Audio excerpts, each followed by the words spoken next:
Essa é uma conversa que integra uma série de entrevistas em torno do tema central do Pentálogo 12, que trata da mediatização das eleições presidenciais. Esse ano retoma-se o tema da sua primeira edição, com o intuito justamente de atualizar, aprofundar reflexões sobre as transformações da mediatização presidencial ao longo das últimas décadas. Reflete-se, portanto, sobre processos, estratégias e práticas de mediatização que permeiam transformações das campanhas eleitorais. Nesse contexto, eu, professora Viviane Borelli, da Universidade Federal de Santa Maria, que integro desde o ano passado a diretoria do CISECO, vou conversar com a professora Magali Cunha, pesquisadora do Instituto de Estudos de Religião, coordenadora do Grupo de Pesquisa Comunicação, Mídia e Religião do Intercom, jornalista e doutora em Ciências da Comunicação. É um prazer muito grande estar aqui e poder conversar com a professora Magali, uma referência nos estudos de comunicação e religião. Já publicou dezenas de artigos, livros sobre o tema. E especificamente para essa conversa, vamos abordar a interseção entre política, religião e mulheres, o universo feminino, bem como explorar as complexidades que permeiam esses campos, esses mundos e essas experiências. Olá, professora Magali, seja bem-vinda. Eu vou lhe propor algumas perguntas como guia, mas, por favor, fique à vontade para incluir mais questões ao longo da nossa conversa. Então, no primeiro momento, acho que a gente poderia falar um pouquinho sobre aspectos que envolvem o mundo das mulheres evangélicas, as eleições presidenciais. Depois, talvez, a gente possa conversar um pouquinho sobre um fenômeno mais atual, que é a inserção da primeira-dama, Michele Bolsonaro, na campanha eleitoral. Bem-vinda, então, professora Magali. É muito bom estar aqui, Viviane. Primeiro, participar deste grupo. Já estive numa outra ocasião, já participei tanto de live como de um livro muito relevante, muito importante, com uma coleção de textos importantíssimos. Tenho essa honra, né, essa alegria de poder participar e retornar aqui agora com a querida Viviane, nossa companheira, tanto lá do grupo da Intercom, como de outras empreitadas nessa reflexão que envolve comunicação e religião. É uma alegria poder contribuir aqui. Obrigada, a alegria é nossa, né, poder compartilhar e dialogar um tema tão fundamental e importante, e quando a gente tem pensar isso com a intersecção com as mulheres também, é algo muito singular, né, e diria algo que a área talvez está acordando agora para essa questão, né. Então, pensando um pouquinho nesse contexto geral de mulheres evangélicas, eleições, sobre esse tema, né, política, religião e mulheres, neste ano, as eleições presidenciais, eu percebo que você tem refletido, pesquisado, publicado sobre características e singularidades das mulheres evangélicas nesse contexto eleitoral, né? Aí eu gostaria de saber um pouquinho mais sobre que aspectos, valores essas eleitoras femininas apresentam para justificar suas escolhas aos candidatos à presidência. É interessante que essa questão das mulheres chamou atenção agora, mais recentemente, no início da largada da campanha eleitoral, porque se observou uma alteração nas pesquisas, né? Do ano passado para cá, nós estamos aqui no início da campanha, em agosto de 2022, né? De um ano para cá, havia até dezembro de 2021 uma certa estabilidade nos números. A polarização Lula-Bolsonaro desde então, mas Lula com uma certa vantagem em relação a Bolsonaro. E de fevereiro, março de 2022 para cá, uma alteração aconteceu. E é justamente no campo do eleitorado evangélico, esse eleitorado que tinha se decepcionado, retirado voto para a reeleição de Bolsonaro, ele então é retomado. E quando nós vamos colocar o foco em retomado onde, é justamente com as mulheres, que é o nosso tema central aqui da conversa, né?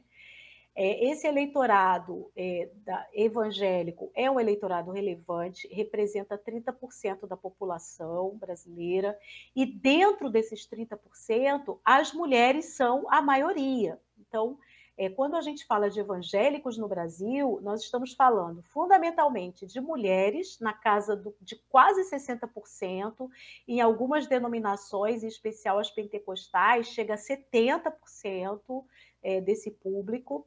Estamos falando de mulheres que são negras, na maioria, é uma população também negra, falamos aí de pretas e pardas, que compõem a população negra, e também de periferia, da periferia das grandes cidades, então uma população de recorte mais popular, empobrecida, né, das chamadas classes populares.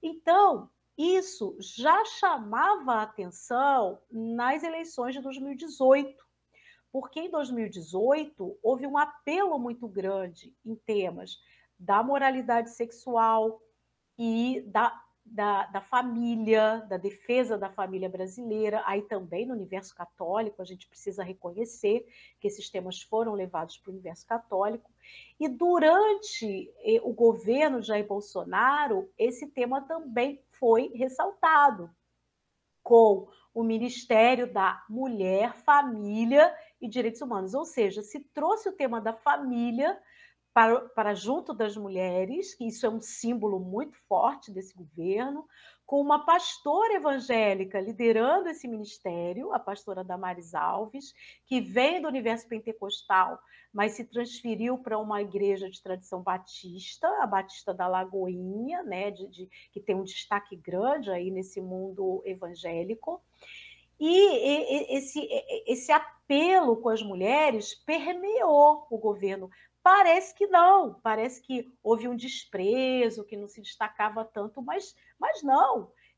Damares estava o tempo todo no noticiário, com falas que marcaram essa compreensão do lugar das mulheres e da família no governo, e trabalhou muito, viu? Trabalhou muito em pequenas cidades. Temos a professora Jaqueline Teixeira, da Universidade de Brasília, que pesquisa as políticas públicas com mulheres durante o governo Bolsonaro, e ela mostra como que o Ministério trabalhou em pequenos municípios, trabalhou o tema da violência sexual com muita intensidade, isso tem um apelo grande.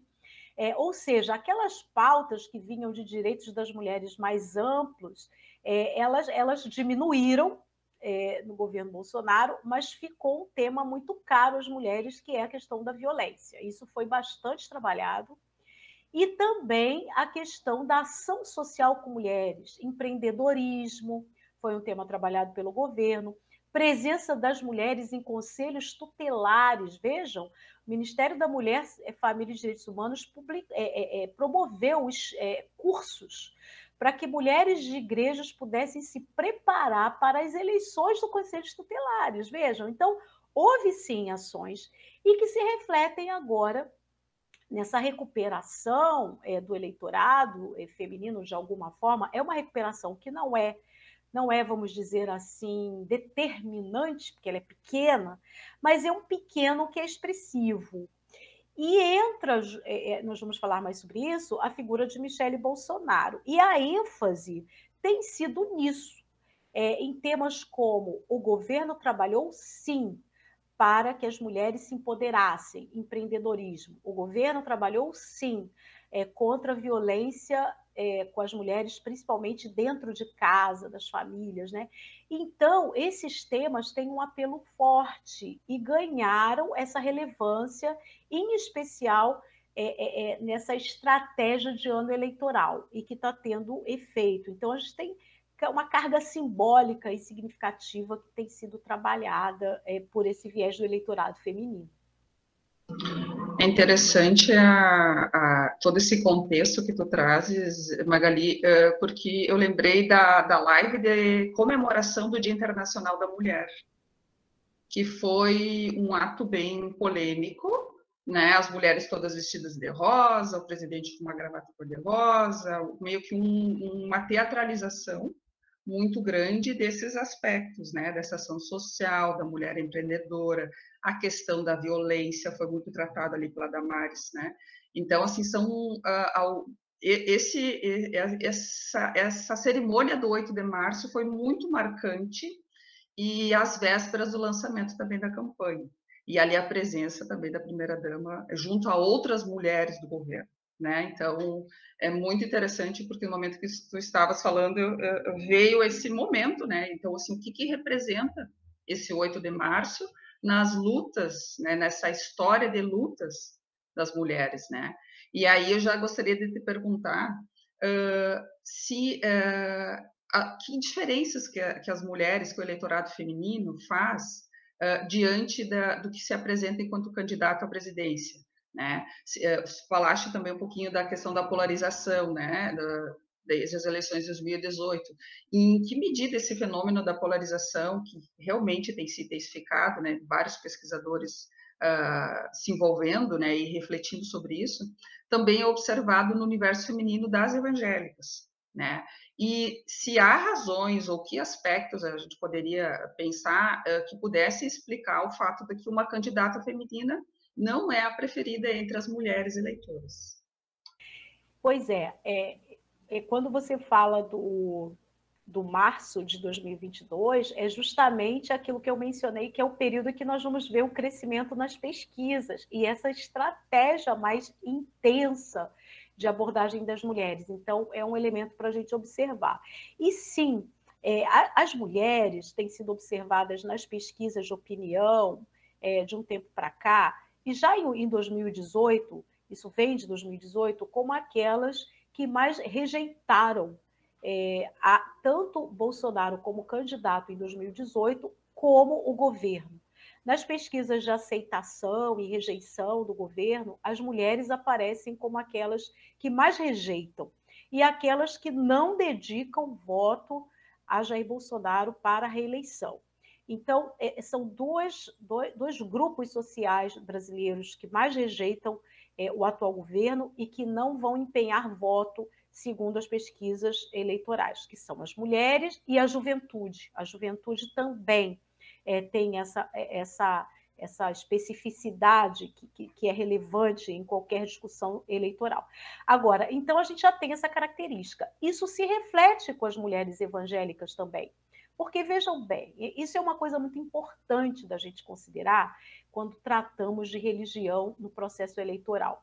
As mulheres, ou o público, o eleitorado, é evangélico, mas não é só isso, né? Então, são pessoas que têm uma vida, que têm um cotidiano, que têm inserções outras, são trabalhadoras ou são pessoas donas de casa, trabalhadoras do lar, são pessoas que têm inserções como estudantes, além de trabalhadoras, também estudam ou não, exercem uma profissão ou não, são pessoas que se realizam em várias áreas da vida, são mães ou não, são avós, são líderes de uma família que tem homens ou não tem. Então, há diferentes situações em que essas mulheres, religiosas ou não, falamos aí de mulheres de um modo geral, assumem identidades as mais diversas, e isso determina escolhas, determina decisões. E aí, quando a gente traz o universo da opção religiosa, do engajamento religioso dessas pessoas, toda essa vida vai se somar à fé, a esse elemento da adesão religiosa, para que haja uma decisão. Então, essas pessoas não são aquelas que estão ali paradas para receber uma orientação de um pastor, tem que ser assim, tem que ser assado. Ela vai receber a orientação do pastor, mas ela vai pesar, ela vai decidir a partir dessa vida. Então, quando você pergunta sobre esses elementos que determinam o voto das mulheres, a gente tem que olhar para todo esse conjunto. E a questão da família é um tema realmente caro, que vem sendo explorado desde 2018.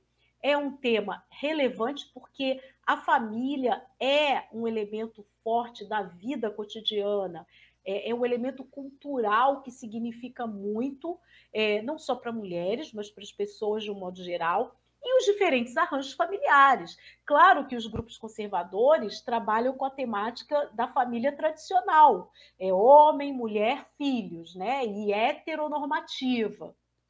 A gente tem essa visão que é ali defendida. Mas no cotidiano, na vida, no dia a dia, as pessoas sabem que não é assim que funciona, tão quadradinho.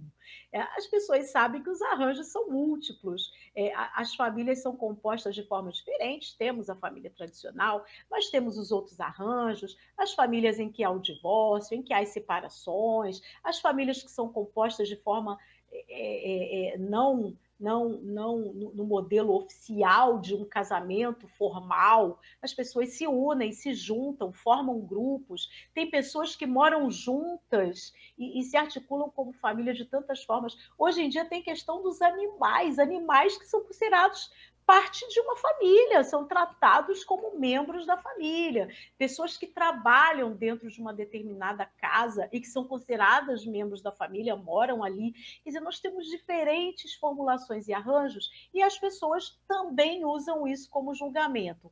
Mas o afeto à família é muito determinante nessas escolhas, nessas decisões, porque o que conta de fato é a questão da sexualidade, da heteronormatividade, homoafetividade, homossexualidade, ou o que conta é o custo de vida para alimentar essa família, a segurança pública, a proteção dessa família, a saúde, né? Aí a gente tem a questão da pandemia, que fala muito forte, né? Famílias que foram destruídas pela pandemia. Todos nós que aqui estamos conversando conhecemos famílias que foram desmanchadas. Eu conheço a família que só sobrou uma pessoa na família, porque morreram as outras, né? Então, isso tudo fala muito.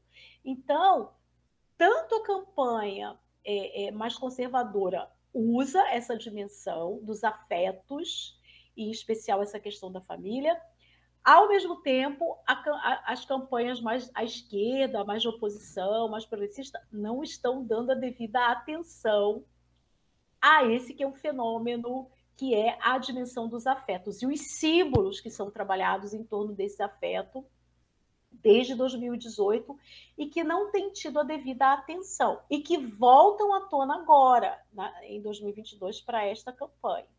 Então, as mulheres estão aí diretamente relacionadas a essas questões. Não, excelente, porque essa característica do afeto, né, e que simbólicas que acabam perpassando esses imaginários femininos, né? Você falava muito da questão da saúde, aí remete muito à questão do cuidado, geralmente atribui ao universo feminino, historicamente, a questão do cuidado, né, o cuidar, né?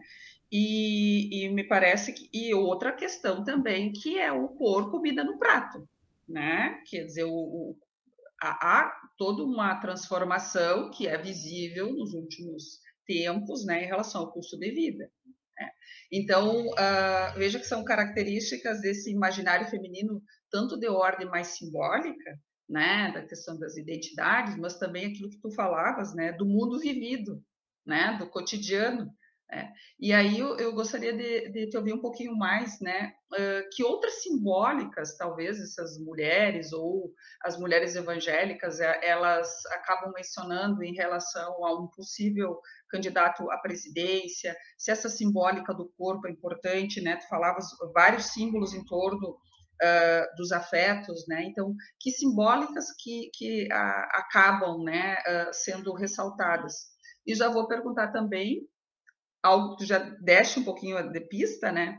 Que preocupações e interesses, né? Essas mulheres indicam como fundamentais e como centrais para um programa de governo, né? E se talvez pelas pesquisas, pelas suas reflexões, se em algum momento essas inquietações elas são mencionadas ou há pistas, né, nas pesquisas que vocês estão realizando, se essas questões elas perpassam as conversações nos cotidianos nesses distintos arranjos familiares, no mundo do trabalho, nas questões profissionais, nas próprias igrejas, né? Como tu mencionaste, uma questão é muitas vezes o pastor fazer essa menção, né? E muitas vezes a menção é direta, não é nem o programa de governo, não é nem as características do presidenciável, a menção é direta ao nome, né?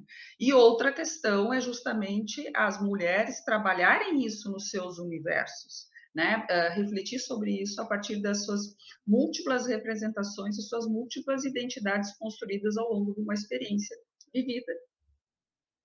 Muito bom. Então, aí a gente tem duas questões muito importantes. Em primeiro lugar, já falamos aqui de vários elementos simbólicos, né? Falamos da família, dos afetos que remetem à vida cotidiana e tudo mais. Aí tem a questão do corpo, que é uma questão muito significativa e é um elemento simbólico do vivido, do afeto que merece ser considerado. Então, vamos falar um pouquinho mais sobre isso. E o outro momento, vamos falar então sobre essas questões que são as preocupações que essas mulheres colocam e que são determinantes para uma campanha eleitoral. Sobre a questão do corpo, isso é muito interessante porque o corpo religioso, o corpo da pessoa religiosa, no mundo evangélico, sempre foi reprimido, historicamente reprimido. Rubem Alves tem um livro clássico que é Protestantismo e Repressão, e ele tem essa dimensão do corpo ali muito bem trabalhada, sobre essa dimensão que passa pelo pietismo, pelo puritanismo, que vem com os missionários, e essa repressão do corpo, do resguardo do corpo como templo do Espírito Santo, né? Então, os namorados têm que se conter, esperar casar, para trabalhar a sexualidade ali, a relação homem-mulher, homoafetividade nem pensar, né? A questão do pecado, e mesmo as questões do prazer do corpo, como a dança, como comer bem, beber bem, isso tudo muito reprimido, né? Ao longo da história. Nós vamos ver isso mudar muito recentemente na história das igrejas evangélicas no Brasil com a cultura gospel. A cultura gospel vai transformar esse quadro, essa relação com o corpo, a moralidade sexual vai ser mantida ali, mas esse prazer ele vai ser permitido e vai ser estimulado com a música, com a dança. Agora se pode dançar, claro que não é no carnaval, claro que não é numa boate, mas nos espaços criados nesse universo gospel, né? O louvorzão, os shows gospel, as pessoas podem então ter esse prazer com o corpo, e também nos restaurantes gospel, para você comer bem, sem a bebida alcoólica e tudo mais. Então isso vai aparecer com intensidade, e a questão da mulher vai ser destacada, porque as artistas gospel aí vão ser desenvolvidas como pessoas bonitas, que cuidam do cabelo, que cuidam do corpo. Então, a mulher evangélica, aí vai ser criada a moda evangélica para essa cultura gospel.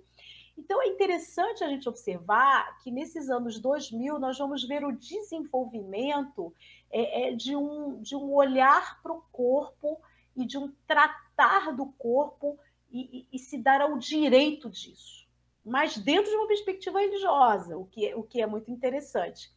E nessa campanha do Ministério da Mulher, Família e Direitos Humanos do governo Bolsonaro, nós vamos ver isso trabalhar também, né? Então, nós vamos ver aí a figura da primeira-dama, Michele Bolsonaro, sendo uma mulher bonita, evangélica, que trabalha, que se veste bem, que tem um cabelo bonito, e isso tudo sendo colocado como um modelo, como um exemplo de alguém que está no espaço público. Damares Alves também, nós vamos ver ela como ministra tendo uma estética totalmente outra da estética que ela tinha como uma liderança política, mas que ficava nos bastidores. Agora é uma mulher que vai aparecer, então, o corte de cabelo mais moderno, óculos, toda a vestimenta. Nós vamos ver toda essa dimensão sendo trazida para a mulher pública, para a mulher que está na política. Isso vai ter um efeito, isso tem um efeito. E mais particularmente agora, na campanha eleitoral, quando Michele Bolsonaro assume a liderança da reeleição do marido, ela vai aparecer com o visual de mulher pentecostal, que ela não tinha. Então, porque ela sabe que aí tem um apelo com essa maioria de mulheres que é pentecostal, e então isso é uma questão que vai ser retomada. Agora, a repressão do corpo em termos de sexualidade, do direito ao aborto, isso tudo vai permanecer e ser trabalhado intensamente. Movimentos como Eu Escolhi Esperar, né, que entra aí com a juventude, Damares trabalhando aí que houvesse até um projeto de lei em relação à gravidez na adolescência, para se conter a gravidez na adolescência. Enfim, isso tudo vai permanecer com nova roupagem, mas com essa ideia de que, principalmente as mulheres, podem ser modernas, podem ser vaidosas, sim, que isso seria um direito. Então, essa é uma novidade que já é trabalhado nesse período gospel e é trazido para as eleições. Isso é uma coisa interessante. Agora, quando a gente fala, para além disso, em termos da pergunta que você colocou, de preocupações dessas mulheres e que podem ser trazidas para esse universo da campanha eleitoral, eu participei agora, no mês de maio, de uma pesquisa qualitativa que foi feita com mulheres evangélicas de todo o Brasil. Então, foi feita uma amostra em termos de estados do Brasil, faixa etária e renda, e igrejas diferentes também. Então, fui trabalhada essa amostra. Essa pesquisa foi organizada e promovida pelo Instituto de Estudos da Religião, onde eu estou atuando, porque já se via, desde março, essa ascendência do tema mulher na campanha eleitoral. A partir daí foi organizada e elaborada essa pesquisa, que está em fase de divulgação, ela está sendo finalizada, a sistematização, e a gente tem mesmo pressa de divulgar isso ainda nesse período da campanha eleitoral, para que se possa compreender, então, essas demandas que são trazidas das mulheres evangélicas. Então, muita coisa do que eu já falei já aparece nessa pesquisa, e há também elementos muito fortes que são os medos. Medo é uma palavra que aparece muito no discurso dessas mulheres. É o medo em relação aos temas da família, que eu já coloquei aqui, saúde, sobrevivência, emprego e alimentação, né? Em termos de sobrevivência, esses estão os dois temas fortes, emprego e alimentação. O cuidado com os filhos, o futuro desses filhos, o medo do futuro, isso é um tema que é muito forte, né? Então, essa temática da vida cotidiana e da sobrevivência, e aí o tema da segurança pública. Nós sabemos que o governo Bolsonaro é um governo que preza pelo armamento, pelas armas, como saída para a questão da segurança. Isto não é aceito no universo evangélico. É altamente rejeitado pelas mulheres, mas também por uma parcela de homens. Não são fortemente maioria de homens evangélicos aqueles que apoiam isso, não. Mulheres, a rejeição é maior, há uma parcial aceitação de homens, mas é um tema que é rejeitado. Então, propostas em torno de segurança pública são aguardadas, mas que não envolvam a violência, que não envolvam armas, e porque nós falamos aqui que a maioria dessa população está nas periferias, e são aquelas que mais sofrem os efeitos da violência da própria polícia, do próprio Estado praticando a violência contra essa população. E essas pessoas anseiam mudança, anseiam uma alteração sobre isso, querem ver uma mudança nesse ponto. Então, esses temas têm aparecido, esses medos são medos que são trabalhados pelo lado conservador, com o pânico moral em torno da destruição da família, todo mundo vai virar gay, todo mundo mulheres vão ser ensinadas a matar com o aborto, tudo isso. Quer dizer, o pânico moral que é criado pelo lado conservador não tem um outro lado progressista trabalhando esses medos, não. Quer dizer, então nós vemos uma ausência de um discurso no campo dos direitos que possa se contrapor a esse discurso em torno do pânico moral, que trabalha muito bem esses medos. Esses medos estão aí e aparecem de forma muito intensa. Então, é uma demanda forte aí numa campanha eleitoral que se ofereça uma proposta em torno de direitos para se conter esses medos. Muito interessante, porque a pesquisa de vocês vai apontando distintas pistas, né, dessas múltiplas complexidades que constituem, né, a tomada de decisão, né, a própria experiência, né, agora enquanto eleitor também nesse ano, né. E essa questão do pânico moral é muito interessante, porque é algo com certeza a ser refletido, né, e pensado, né, que, é, como é complicado em termos de semiose tu contrapor um discurso tão forte, tão impactante, né, que está aí também, eu diria, de uma forma repetitiva, né? Então, assim, é um discurso recorrente, é um discurso que está bem incrustado já, né, nessas vidas, nas vidas das pessoas, né? Então, é algo realmente muito desafiador, né? E pensando um pouquinho assim também em termos comunicacionais, né? Como é que estratégias e como é que essas eleitoras elas se informam sobre as campanhas, sobre as propostas dos candidatos, né? Gostaria de ouvir um pouquinho mais sobre isso. E aí também, em que medida que, quando tu trazes a questão do armamento, né? Como que essa violência justamente afeta essas pessoas que são ouvidas pela pesquisa, né? Então, muitas vezes, tu imagina que esse discurso do armamento ele possa envolver essas pessoas, mas são essas pessoas as afetadas pela violência no cotidiano e pela violência que sofrem, né, das instituições públicas. Então, gostaria de ouvir um pouquinho mais sobre isso também, né? Se esses temas gerados pelas próprias campanhas, eles acabam sendo tema de conversa no cotidiano, se isso aparece, né? E como é que isso aparece, se em algum momento há essa referência do modo como se busca informação. Quer dizer, a informação está dentro desse espaço institucionalizado, religioso, né, o que a gente concebe enquanto mídias tradicionais, ele está nas distintas plataformas digitais, nos grupos, né? Então, gostaria de ouvir um pouquinho sobre isso.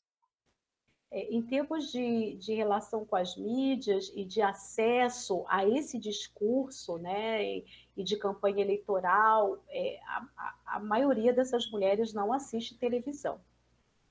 A televisão está em baixa na maioria dessas mulheres. Uma parte delas ainda se relaciona com o rádio. As rádios evangélicas ainda têm uma entrada muito significativa, onde elas ouvem as músicas, os artistas preferidos, né, do universo religioso e ouvem pregações religiosas. Agora, é inegável o lugar da internet. Especial das mídias sociais. As mídias sociais são um espaço privilegiado de acesso à informação. Elas buscam saber mais sobre personagens, sobre temas nas mídias sociais. Aí é o Facebook, Instagram e o WhatsApp. Essas são as 3 principais mídias, com algum acesso aí ao YouTube, que muitas vezes também por indicações que chegam do WhatsApp ou do próprio Facebook, do Instagram, né? Então, esse é um movimento interessante porque esta é a fonte de informação. Isto bate com pesquisas outras do universo mais amplo da população, que coloca as mídias sociais como sua fonte de informação privilegiada hoje, né? Para recolher informação, para entretenimento e tudo isso. Então, o que acontece com essa população evangélica, particularmente com as mulheres, não é diferente daquilo que está sendo observado da população de um modo geral. Então, elas reproduzem esse movimento, né, essa cultura midiática que hoje está muito centrada na relação com as mídias sociais, muito especialmente. E isso diz muito, porque aí a gente vê esse investimento que os grupos conservadores têm feito em ocupação dessas mídias e especialmente com a desinformação, né, que é um tema gravíssimo, né, e que marca muito o processo eleitoral desde 2018 e que não foi diferente ao longo dos 4 anos do governo Bolsonaro, porque foi um governo muito pouco produtivo em relação a políticas que atinjam a vida da população de um modo geral, de forma positiva, mas é um governo que se mantém ainda, a última pesquisa que se divulgou de aprovação do governo Bolsonaro, na faixa de 30%. Então, um governo, para se manter com aprovação na faixa de 30%, tendo as características que teve, de políticas públicas negadoras de direitos, de retirada, inclusive, de direitos, com alta inflação, com perda da capacidade de compra, de renda, de emprego, de saúde, de educação, tudo isso, mas se mantém como? Com esse alto investimento na comunicação com este público, fazendo crer que há benefícios para esta população.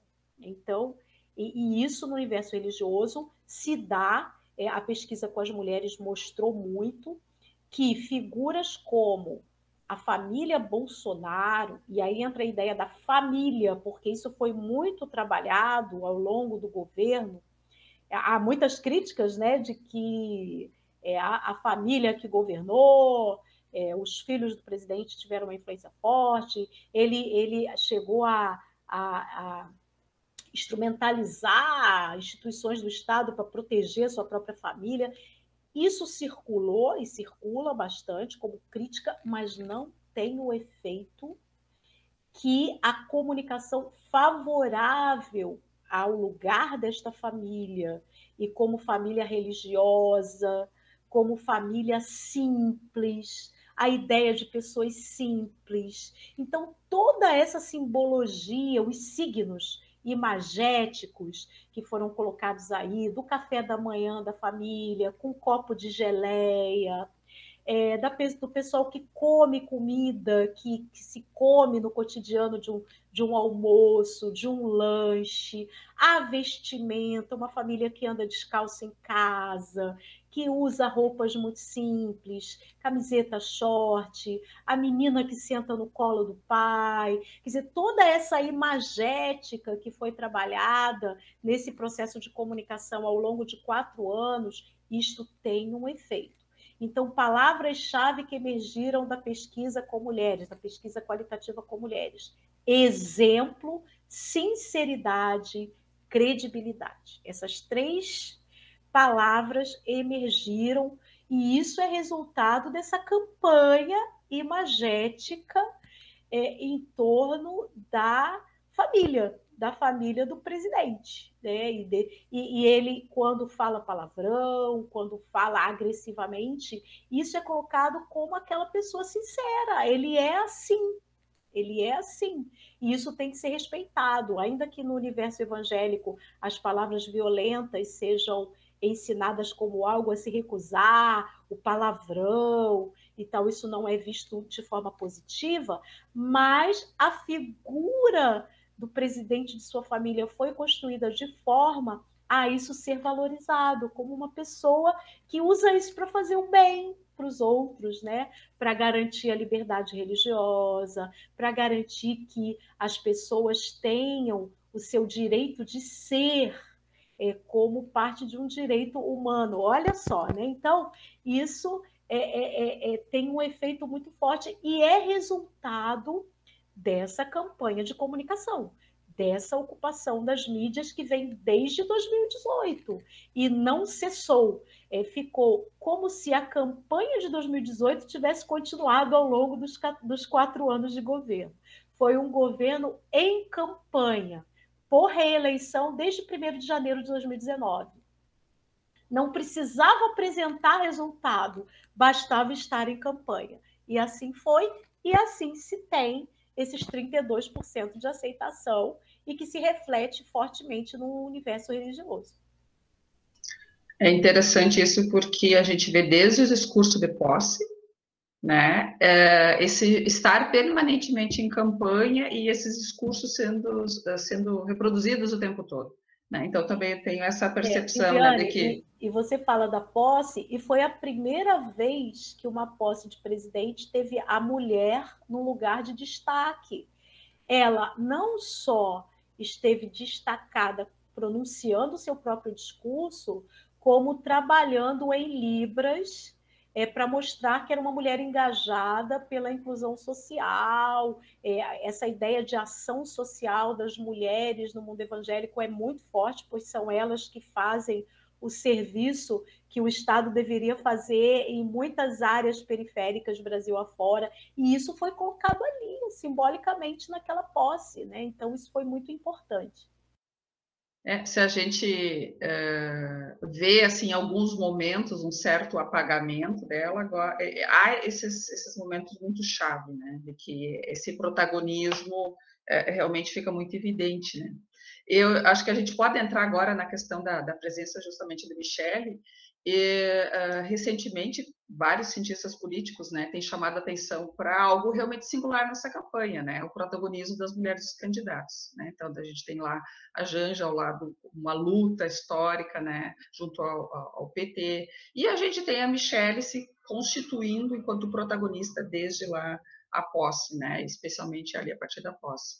Então, como a nossa conversa trata dessa intersecção, né, justamente de política e religião, chama atenção essa intensificação nos últimos meses da presença da primeira-dama nesses eventos públicos, né? Como tu falaste, a questão do essa tomada de espaço público, né? É a Damares que se transforma, é a Michele que se transforma nessa tomada, né, do espaço público, e também essa presença muito forte nessas redes, né? Nessas redes comunicacionais construídas e que fazem com que esse alto investimento em comunicação tenha certa repercussão e represente esses 30 e poucos por cento aí que seguem sempre apoiando. E o que chama muito atenção é esse discurso, né, da Michele, que sempre lança a mão de trechos bíblicos para reforçar, né, que o Bolsonaro tem a bênção divina, que ele obedece aos mandamentos de Deus, que é um projeto de Deus, que eles estão fazendo isso com muito sacrifício, etc. Né? Então, eu gostaria de te ouvir um pouquinho como é que tu analisas esse contexto, especificamente a presença de Michele Bolsonaro, né? Trata-se de uma estratégia de campanha para tentar reverter essa rejeição que a gente já falava antes, né? Pelo o Bolsonaro diante do eleitorado feminino?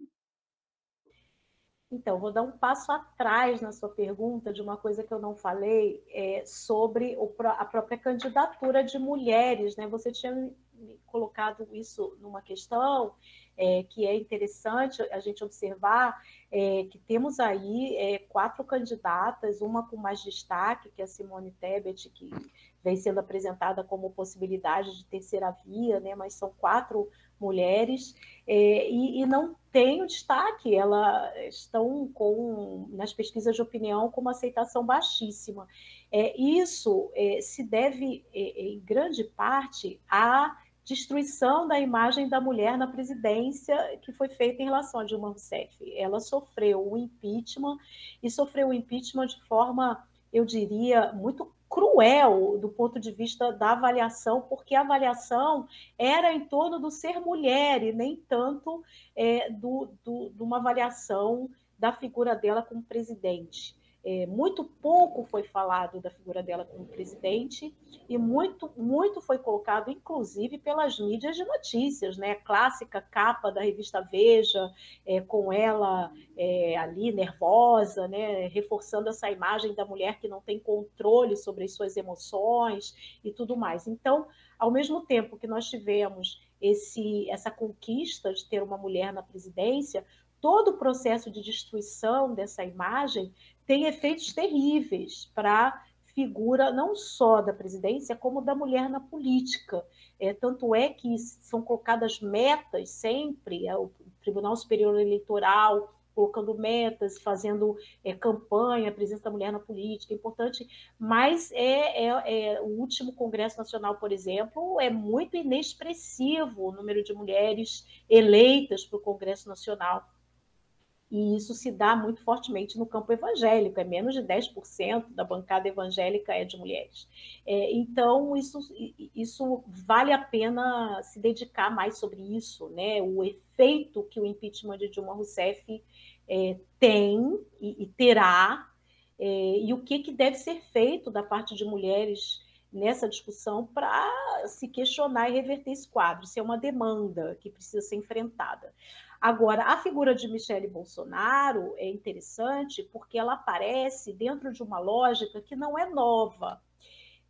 Na verdade, nós temos a figura da primeira-dama e que deve realizar trabalhos sociais. Isso é clássico aí na política nacional e na política de outros países também, né? As primeiras-damas, principalmente realizando trabalho social. Isso é as fundações, as atuações, etc. Então, isso fica mantido. Agora, a figura dela como religiosa, como evangélica, vai seguir também uma linha que vem dos evangélicos da cultura gospel.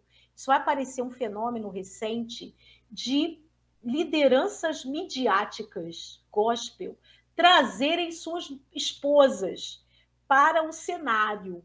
Isso vai aparecer no mundo pentecostal, Valdemiro Santiago, por exemplo, e a família Hernandes, Sônia Estevão Hernandes. Sônia Hernandes aí com destaque de bispa, e Valdemiro Santiago vai seguir na mesma linha e trazer a esposa como bispa. Isso vai criar um modelo e que vai influenciar até igrejas tradicionais, como a metodista, a presbiteriana, que vão agora ter pastoras, esposas de pastores, que é um fenômeno que não se destacava tanto, né? Então, vai ser criada essa figura da mulher religiosa que reforça a figura do marido. Interessante que nesse mundo gospel os maridos hierarquicamente têm posições superiores, como apóstolo, como aquele que tem um cargo superior, e vem a bispa abaixo, né? Então, é sempre abaixo, é sempre aquela pessoa que está escudando, que está ali dando o suporte, o apoio. E isso agora vai ser trabalhado na figura de Michele Bolsonaro como aquela que o homem não inspira um compromisso cristão tão forte assim, porque Bolsonaro é um pan-cristão, ele é católico, mas também é batizado nas águas por um pastor evangélico, vai nos cultos, mas também vai nas missas. Ele quer manter aquela imagem do homem cristão que não tem aquela âncora determinada em algum grupo religioso, mas que, ao mesmo tempo, não inspira essa religiosidade tão fortemente, porque é um homem grosseiro, violento, que xinga.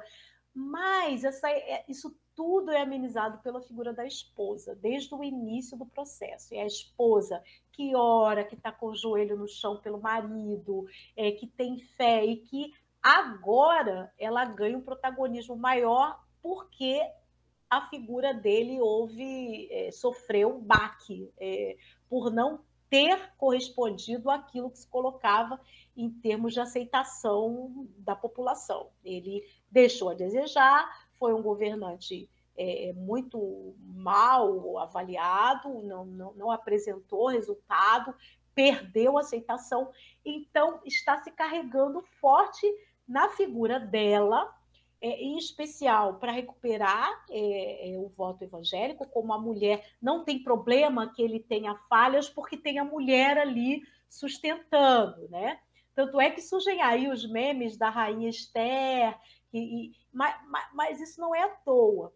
A figura do rei Ciro, que é um rei persa na Bíblia, que salva o povo que estava lá no exílio e devolve a terra prometida que havia sido tomada pela ocupação persa daquela região, ele não é judeu, ele não tem a fé, mas ele tem a mulher ali por trás. Isso foi usado na campanha de Donald Trump.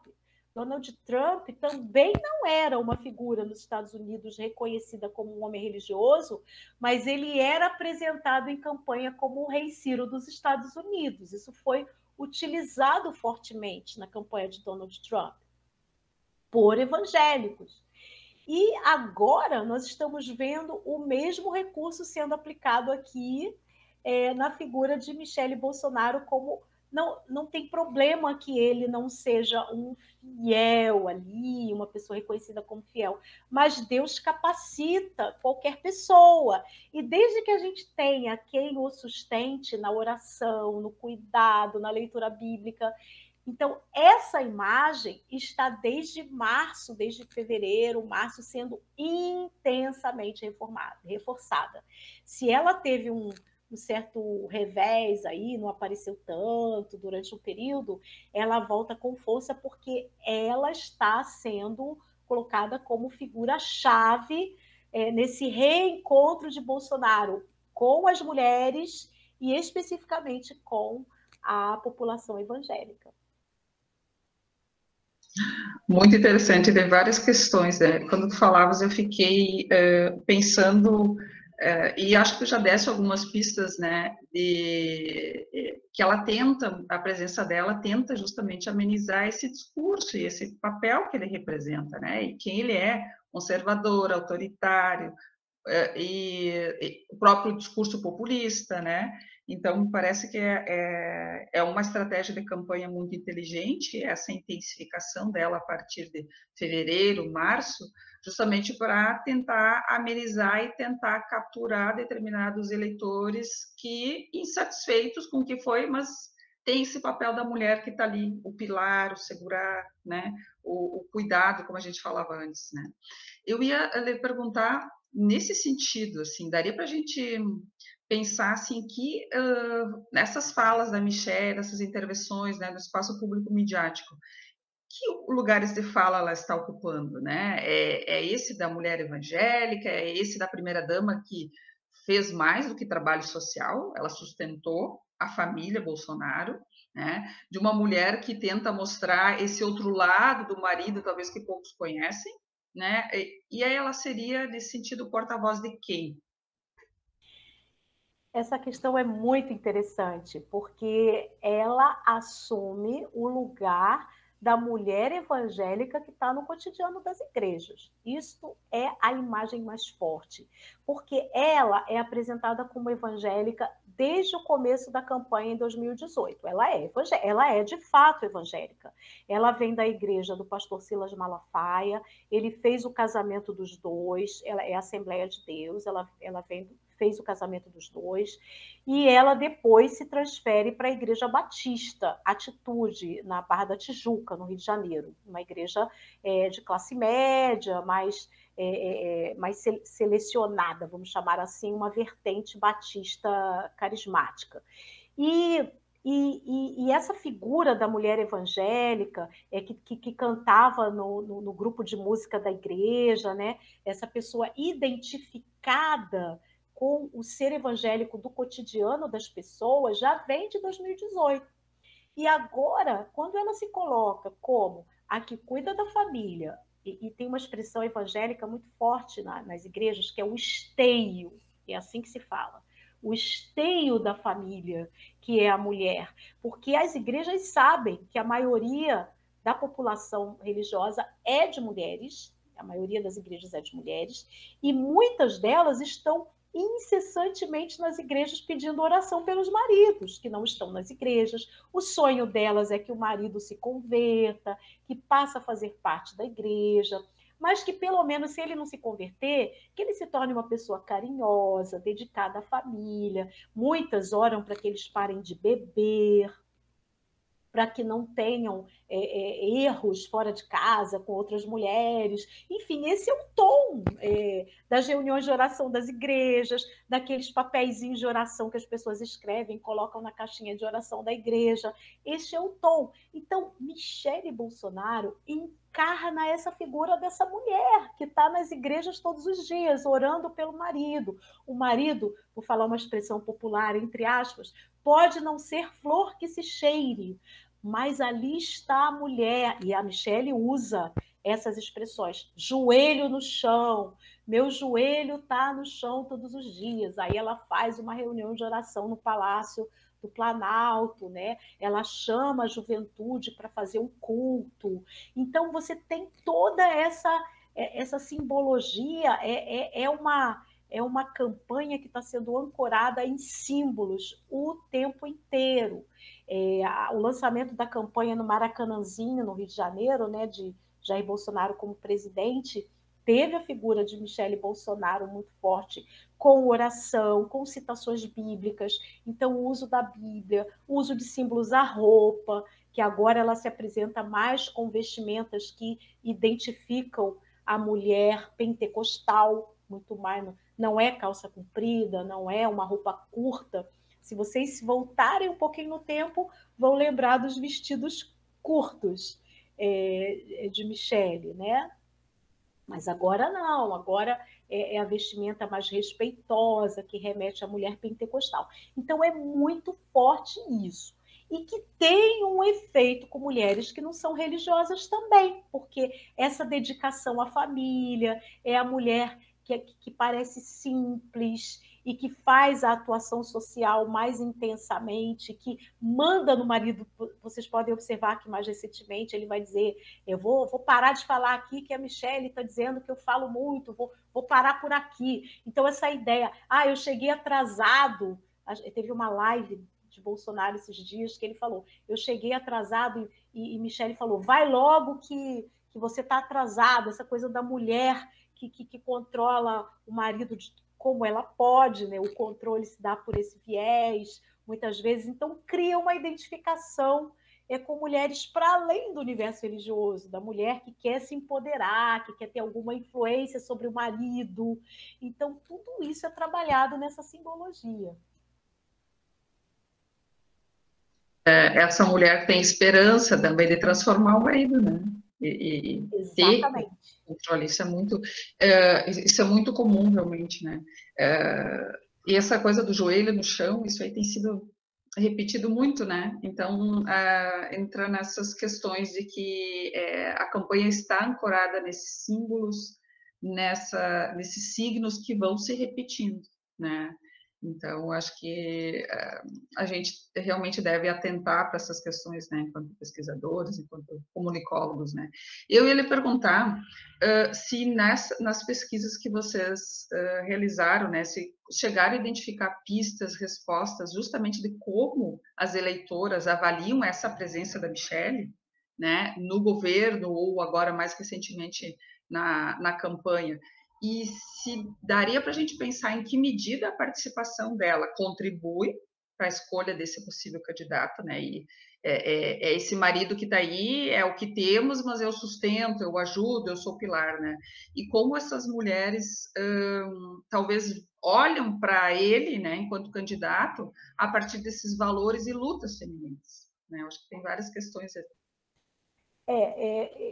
O olhar, nós fizemos a pesquisa antes dessa intensificação da presença, que foi com o lançamento da campanha no Maracanãzinho e as marchas para Jesus, que foram realizadas no mês de junho para cá.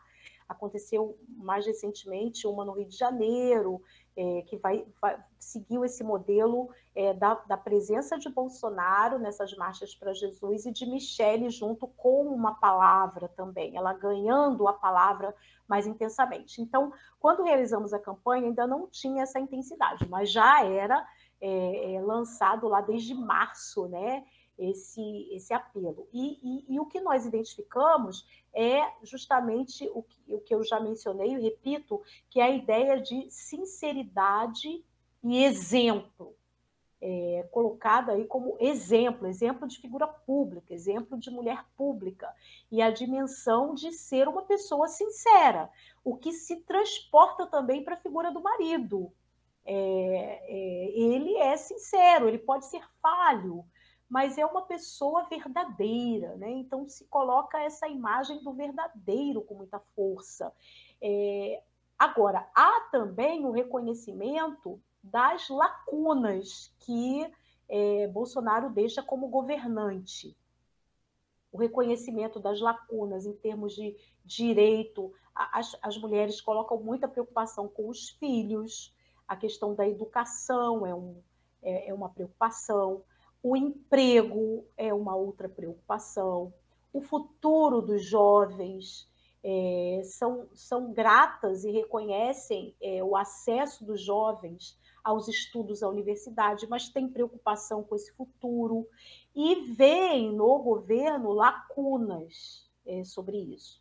Então, isso é muito interessante, porque são nuances que você, ao mesmo tempo em que você reconhece a figura humana que pode estar ali, em que você pode até dar apoio por achar sincero, mas há o elemento da crítica, e que aí pode ser um peso, deve ser um peso muito grande na campanha eleitoral, se os grupos progressistas souberem trabalhar com isso. Porque para os grupos progressistas, não basta transformar os candidatos progressistas em candidatos religiosos para concorrerem com esse discurso.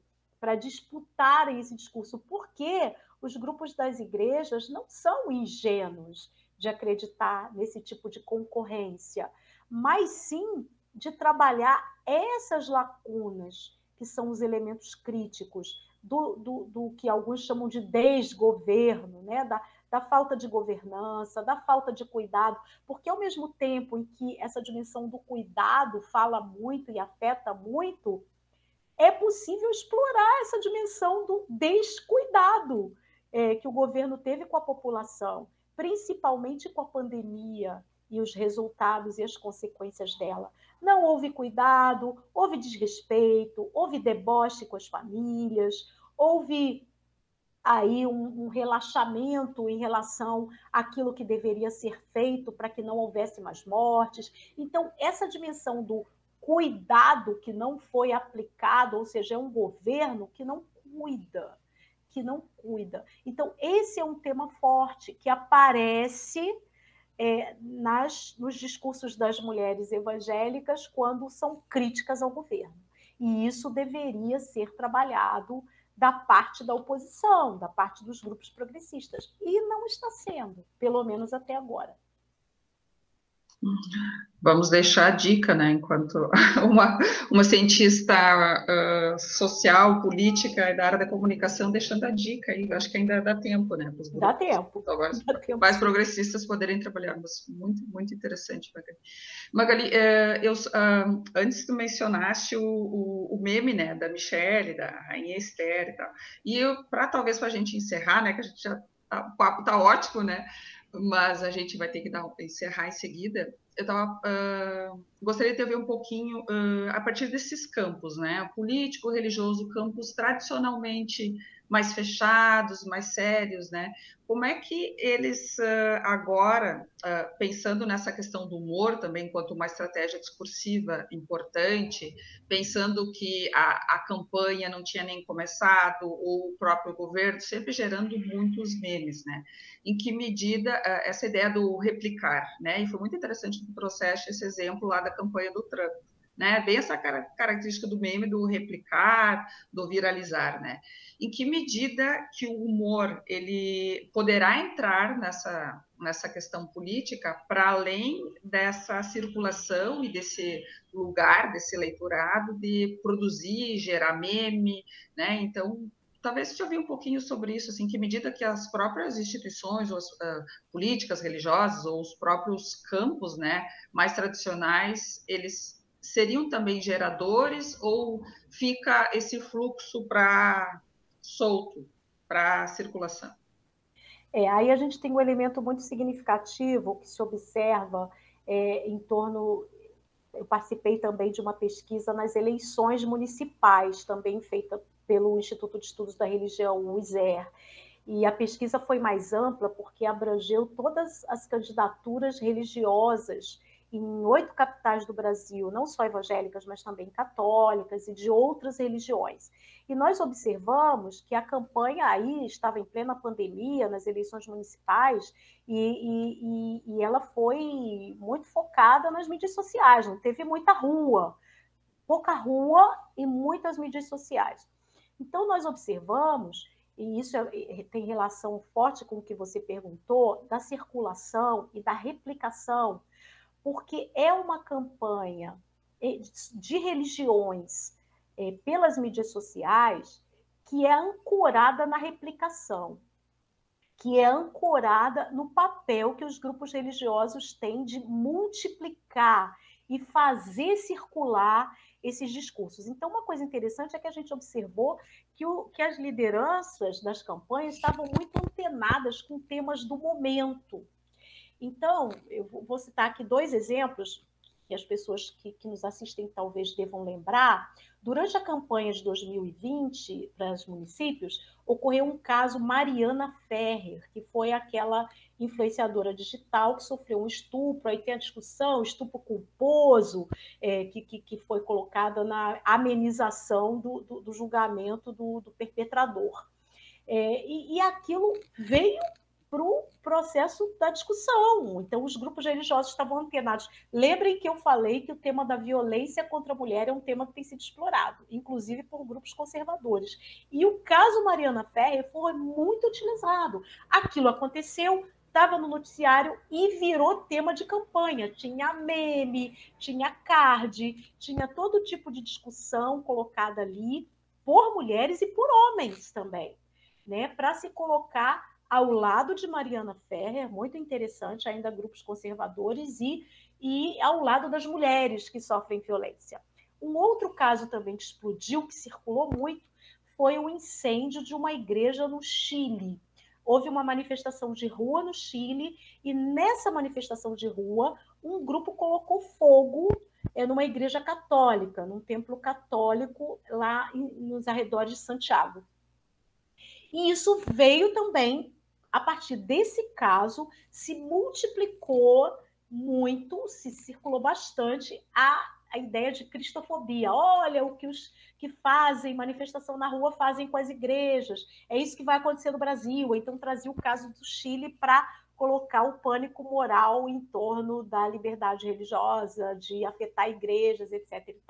Então, o público religioso é um público que repercute muito, e quem trabalha comunicação com esse público está sabendo bem, aí do viés mais conservador, está sabendo bem como afetar este público para que as replicações aconteçam e de forma imediata. Foi incrível essa observação nas eleições de 2020. E aí você pergunta, e como é que fica o humor nessa história toda? O humor tem um efeito muito interessante, muito intenso. Culturalmente, a nossa população brasileira é afeita ao humor, o humor tem um apelo grande. Agora, no campo religioso, há que se ter cuidado, porque quando o humor tende ao deboche em relação a símbolos fortes da mística religiosa, ele tem um efeito reverso. E está sendo e será usado como exemplo de cristofobia no campo das igrejas. Então, há que se ter cuidado. Então, por exemplo, recentemente, quando Michele Bolsonaro realizou um momento de oração, uma vigília de madrugada no Palácio do Planalto, houve muitas críticas e muitos memes de deboche crítico a isso. O que aconteceu? Isso foi revertido como exemplo. Vejam o que estão fazendo com a nossa fé.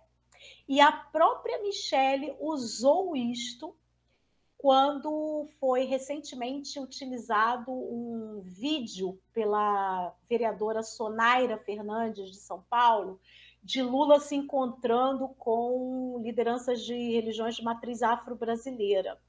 Essa vereadora usou esse vídeo para dizer que Lula tem pacto com o demônio, porque estava ali se encontrando, e a Michele Bolsonaro usou esse vídeo de um outro jeito. Ela perguntou, ele pode, eu não posso, né? Fazia a oração lá no Palácio por causa das críticas que sofreu a este símbolo da oração. Então, isso foi usado e continua sendo. Então, o humor, ele tem um lugar, ele tem um apelo, mas no campo religioso, ele tem que ser muito bem elaborado, ser usado de forma inteligente e, eu diria, singela, para que o público religioso se identifique com a peça de humor e não seja a leitura. Aí a gente tem os efeitos do discurso, né? Que o discurso de humor não tenha o efeito de ser colocado como um deboche persecutório. E aí acabar virando peça de campanha ao revés. Então tem que ter muito cuidado com isso. Nossa, excelente. Eu acho que a gente poderia se encaminhar para o final, né? Porque foram muitas questões, assim. Eu acredito que a gente possa depois seguir pensando sobre isso, né? E essa ideia também da gente poder postar no canal do Ciseco, né? A gente vai vendo como as visualizações e como depois vai ter outras repercussões, né? Então, não sei se tu queres fazer algum comentário final, senão eu já vou encaminhando. Eu quero reforçar a sua última fala, Viviane, que esse tema é extremamente relevante para as eleições e eu tenho certeza que esta contribuição do Ciseco não vai se esgotar aqui nesse período eleitoral, porque a partir de 2023 nós teremos um Brasil com um governo que, bom, eu devo confessar aqui a quem assiste, eu espero que haja uma renovação nesse processo governamental e que tem que aprender dessas experiências que nós estamos colocando aqui, porque para governar é preciso levar em conta esse eleitorado, esses elementos simbólicos, as políticas públicas que precisam ser construídas a partir desses elementos que nós colocamos aqui, as expectativas, as esperanças, os medos, o cotidiano, tudo isso, o cuidado, todos esses elementos que nós colocamos aqui não se restringem a um período eleitoral. Então, essa é uma contribuição fantástica que vai ficar aqui registrada para processos futuros que o país viverá, né? Terá que viver, seja com um governo reeleito, seja com um governo transformado, né? Então, é muito bom que a gente possa conversar sobre isso e que deixe essa contribuição para que as pessoas que vão trabalhar o futuro também levem em conta esses elementos. Excelente, com certeza, né? Então, essa não é o agora, né? Então, sempre pensar, e pensando também que o Pentálogo 12 retoma lá do Pentálogo inaugural, né? Então, também tem toda essa memória que vai sendo construída, né? E essa necessidade que a gente tem de refletir e produzir conhecimento, né? Olhando para o que foi produzido e também projetando, né? Novos olhares. Então, meu agradecimento especial para ti, Magali, foi excelente conversar contigo, assim, a sua gentileza, disponibilidade, né, em participar do Pentálogo, dessas série de mesas, entrevistas que a gente vai fazer no Pentálogo 12, também agradecer ao professor Fausto por ter feito o convite para eu lhe entrevistar e conversar contigo, foi muito bom. E aí o meu agradecimento também em nome de toda a diretoria do CISEC.